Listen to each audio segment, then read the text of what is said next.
Good morning. Late breaking news we're following this Monday. Metro Police on the scene of a massive accident with multiple patients on the Gene Snyder Freeway. We've got team coverage for you this morning. Our Mo Rose is here in the traffic center. She's monitoring the impact of that. Our Shaquille Lord live at U of L Hospital. But we want to start with our Sam Carter, who is live along the Snyder near Manslick Road. Sam, what is the latest?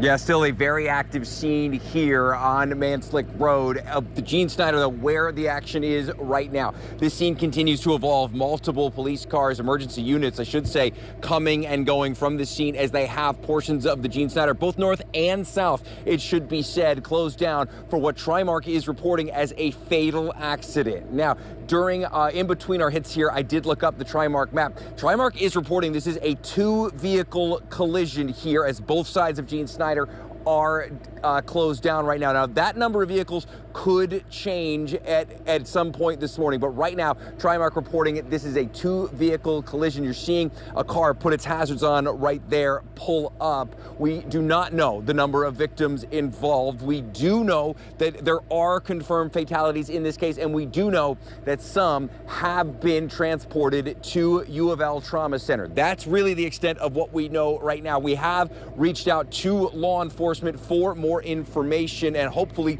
that will come soon. And as soon as it does, we're going to pass that along to you. But until then, let's go back to Carrie in the studio.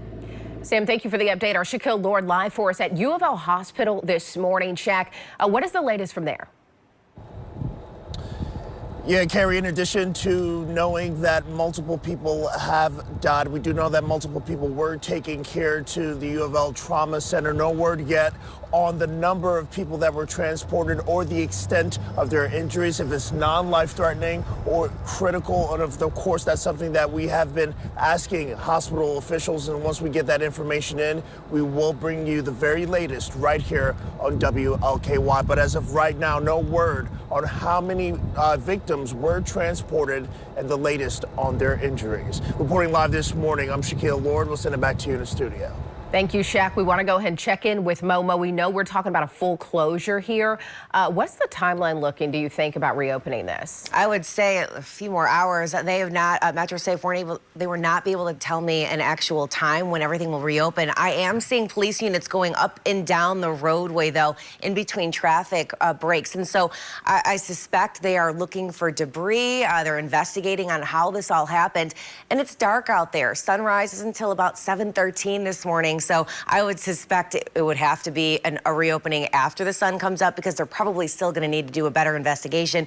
All they can do is use their flashlights. But at this point, everything's still blocked. This is the view from Newcut Road on the TriMark traffic camera. The accident closure is at Manslick, but you're not going to be able to get past Newcut either way. Here's what it looks like on the maps. So the closure itself, let's just call it Newcut Road all the way over to Stone Street Road. If you are traveling eastbound, so you're trying to go from west to east, getting past Stone Street Road and the Gene Snyder, you're going to have to exit at Stone Street, take 3rd Street Road over to Outer Loop, and then reconnect at Newcut Road. If you're going in the other direction, you're just going to do the opposite. You're going to hop off at Newcut, take Outer Loop to 3rd Street Road, and then you can get on Stone Street, go south, and reconnect with the Gene Snyder that way. As soon as everything reopens, we will let you know immediately, but until then, I think we're going to be closed at least until sunrise.